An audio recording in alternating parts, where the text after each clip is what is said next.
Good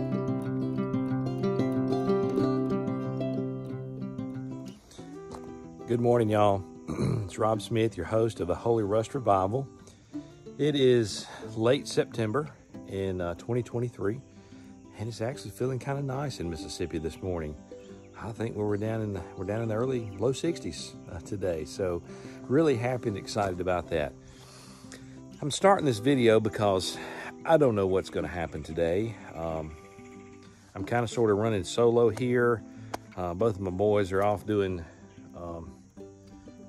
grown-up stuff this weekend, and I'm trying to get a few deer patches planted because I understand there's some rain coming in the weekend, maybe first of next week, and I would like to have some seed in the ground before that happens.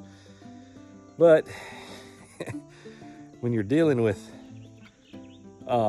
equipment that's 50 years old, there's no telling what can happen today. So I'm sure there may be some good content for Holy Rust Revival today.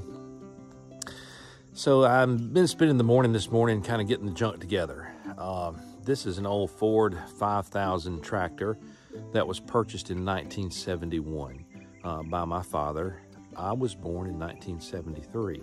So that tractor's been around just a little bit longer than I have. And let me kind of show you around it a little bit. I'll be honest with you. There is no tougher tractor on this planet to have survived me growing up, my brother growing up, and still my father growing up. If any of you know him, you know exactly what I'm talking about because he's rough on stuff. But for this tractor to still be operating to this day is quite a testament to how well tractors were made back in the day. But it's rough. I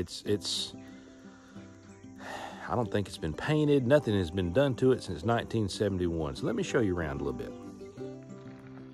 Well, there she is in her glory. Now, I take back something I said.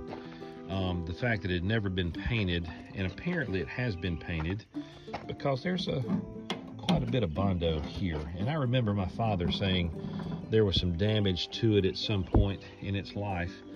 And he used to teach agricultural mechanics in high school, and I do believe that they took this tractor up there at some point and repainted it and reworked some of the damage that was done on the front, and then probably built this rack on the front to keep damage from continuing to happen. But you can see there's been some front-end collision up here. But listen to that. Tractors don't sound like that anymore when you knock on them. So a few things I've had to do over the years. I've had to put a new power steering pump on it. At some point, these seals go out between the pump and the gear, and oil goes into the crankcase of the engine.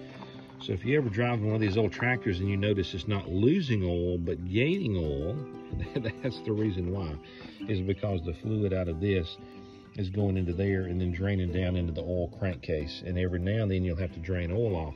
So I got tired of doing that, so I replaced that pump. Now, after replacing that pump, the steering sector has contracted all kind of leaks, and they're actually worse on the other side than they are this side. I have tried fixing those, but ultimately I'm going to have to replace that whole steering column, I'm afraid. So she's a little rough, but a dandy old tractor. I recently rebuilt that floorboard on that side because I was tired of doing the Fred Flintstone and my feet going down through the floor. You know what I mean? And one time my father had a chain sitting somewhere in that back corner, and it dropped down and it went into the tiller in the back and jerked that chain and the floorboard with it. So it was a hot mess, but I need to repaint it. But I recently welded a new floor pan in there, so proud of that one. Let's come on around to the back. It needs paint. I've tried to fix all the leaks and the PTO seals and all of that. I actually put new hydraulic outlets on it. All of that does work. I'm having a little problem with the hydraulic pump. It's not holding pressure on the clutch for the PTO, so if you put something real heavy on it, it tends to bog down. But let me show you a little bit of farm boy engineering. We're going to use this seeder today to put out fertilizer and seed together. This is what you call farm boy engineering. As I'm sitting in the seat, I need to be able to open this so that those doors will open to let seed out, and this will turn and sling the seed. But that little lever is too short, so Farm Boy found this radiator hose. When I'm sitting in the seat, I can just knock it up and down. Now look, can a country boy survive on something that kind of ingenuity right there? Yeah. Injector pump is a little weak. I'm starting to get blow-by fluid diesel through the injector pump into the crankcase of this pump, and it's overfilling with diesel and pumping the oil out, and quite frankly, I probably have oil going from here to the crankcase down there as well. So this is going to be the next thing that I've got to pull off and have rebuilt on the old tractor. But anywho's, there's the first item, or a piece of equipment that's going to be doing work today. And like I said, dealing with something that's, what, 52 years old? Yeah, something's probably going to happen. About 4 years ago, I was doing this, and the water pump shaft let loose, and the fan went all the way through the radiator to the front grill. I mean, it slung and chewed that whole radiator up. That made for a bad day. So I'm just saying, it's any manner of that kind of stuff that could happen today. But we're going to cross our fingers, say a little prayer before we start, and hope that everything is okay. All right, let me get with it.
Y'all, we're 6 patches in.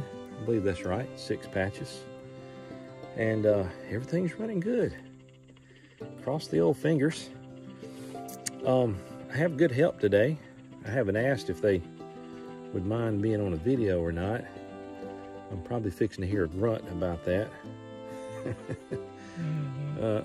Yeah, there we go. There's a grunt. Got real good help today. Let me show you who my help is. First of all, I've got Sweetie. Yep, there she is. And she is liking this soil.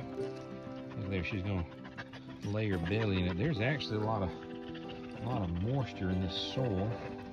And any good dog worth his weight in gold is gonna put her belly in that cool, nice dirt. Isn't that right, Sweetie? Talk to me. Isn't that right? Ah, yeah. So since Sweetie hadn't got hands and can't drive the side-by-side, This is who else I've got here. This would be Robert Smith, my father. He is the old man. He's the job boss today. So he's just making sure everything goes right. So down to the last patch today to actually put seed and fertilizer out. And I'll try to set up so you can see how we go around one of the curves here and see what's going on. I hate that it's been very uneventful, but honestly, that's not something we should hate, is it? We hope that everything stays uneventful and we get everything done. So, pouring seed and fertilizer together in this spreader. And the seed we're using, yeah, let me get on the other side where we can see a little bit better. Oh, we got wheat, oats, winter peas, ryegrass, clover, all kind of good mixtures that the old deer will enjoy later on this season. Mixing that with a little 888 fertilizer to get things kicked off. But anywho, there we go. Let me break these bags open and we'll set this out and be done for this point. And then we gotta get the drag harrow out and then roll the dirt over on top of the seed and then cross our fingers and hope for a rain this weekend.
Let me take this commercial break for just a moment to tell somebody I love them. My biggest fan, Tristan Smith. He's my nephew. He lives in Mount Pleasant, South Carolina, and he loves him some tractors. And Mr. Rob, Uncle Rob, let me say Uncle Rob, loves him some tractors. As a matter of fact, we've got an episode on the channel about Tristan's tractor a while back. So if you haven't seen that one, go catch it and see it. But I just had to give a shameless plug to my biggest fan, Tristan Smith. I love you, buddy. I hope you enjoy this video. And Uncle Rob, every time he gets on a tractor, he's thinking about his nephew, Tristan. All right, dude, let's get back. Okay, y'all, I have the drag harrow attached. This is also another very old piece of equipment that I have drug out of the bushes. And it's worse for wear, I'll be honest with you. There are people in my family that actually roll their eyes because I use this old raggedy equipment to do deer patches. But I hope you see in a minute why I'm gonna use this thing. Now, let's look at it a little closer. It's got teeth. See those teeth that go into the ground, and basically they just kind of dig in, break the dirt clods up, and roll the dirt over. And all I want to do is roll the dirt over on the seed and just get it under a light coat, a bed of dirt, so that when it rains, everything will come up. Now, you see that rack is warped a good bit. That rack is actually meant to flop over. This one is meant to flop over as well. But somebody that I know and love that lives under my house, and I'm not going to call Tyler's name, but he backed up with it last year and bent that section. And I'm just going to leave it closed because I think I can just do it faster with just the bottom section than taking me all afternoon to fix that. And this winter, I'll work on getting that all fixed up. The only thing I had to do today when I got it out of the bushes was weld this chain on. As you can see right here, it was coming off, and this whole rack was pulling back. So yeah, it's raggedy. That's raggedy. I'm raggedy. I'm 50 years old. You know, so you know, it just all fits together. So look at the patch. Look closely. You can see where I spread the seed out earlier. You see some of that seed right there?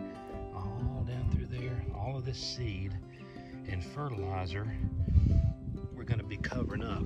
Now look at how rough and cloddy. See all the dirt clods that's in this? Now I want to show you this field after I get through using that drag harrow, and you be the judge as to whether that drag harrow is good.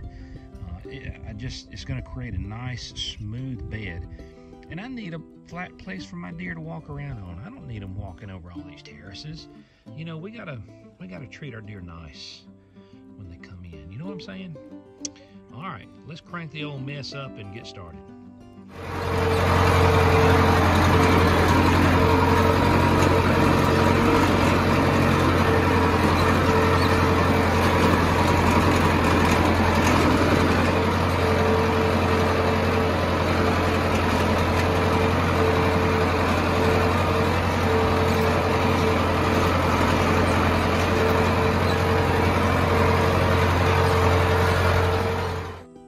Okay, I've about gotten done with this patch, what I want to do. I know some of you are probably thinking, and might even comment, there's faster ways to do this. There probably is. But you know, when a feller needs to get to himself and be quiet and enjoy nature and put his Bluetooth headphones on and run some praise and worship music through that thing, quite honestly, he doesn't care how long it takes. I want to be honest with you, and some of you know what I'm talking about. I call it tractor therapy. When you can get on and be to yourself and get your mind off everything. You know what I'm saying? Well, let me turn this camera around and show you what the patch looks like and what this drag harrow has done. All right, just because something is old doesn't mean it's not effective anymore. Look at what a bed of dirt that drag harrow is making. It bust up most of the big clods, you know, the big clods that we saw earlier, and it really powdered that dirt and kind of covered those seeds so that when it rains, that powdery dirt will really absorb that rainwater well, completely envelop the seed so that it can germinate and grow. So honestly, y'all, I don't know how you could get any better than that, to be honest with you, other than it's just completely dry. It is super dry right now in Mississippi, but there's supposed to be a cold front coming through maybe tomorrow or Monday.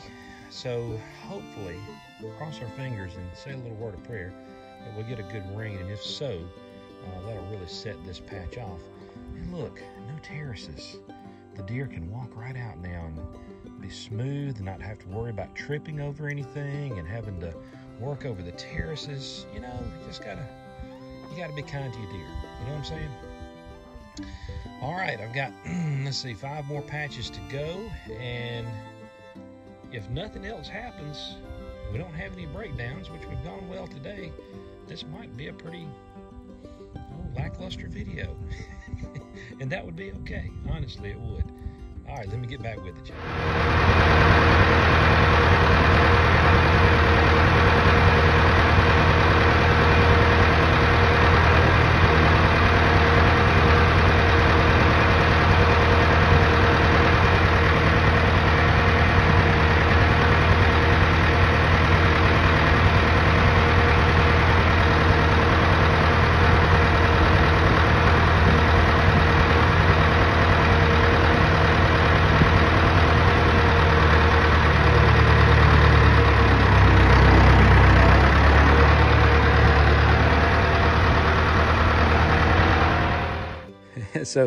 So did you see the deer that was standing here just a moment ago?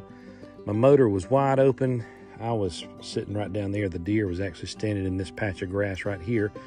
And this is some of the grass from last year that was left over that didn't get plowed, nor did it get Roundup on it. So I'm glad the deer was enjoying a snack from last year. So I think it's safe to call this a day. The old 5000. She's a running good today. Drag hair is doing fine. Only issue I'm having, and I told you about it earlier, is this steering column is leaking profusely. And it's leaking out of this gasket down here at the bottom, and I have put numerous new gaskets on there. I have done just everything I could do to these bolts to get them to tighten up, and I think it has something to do with the machine surface on this. It's warped or something. I cannot get it to stop. And there's a whole lot of high pressure that's in this box right here too, which is causing that. So if it's not blowing out, which it has been so bad, it has blown out on my leg before, hot oil out this way, so it's not that bad at all.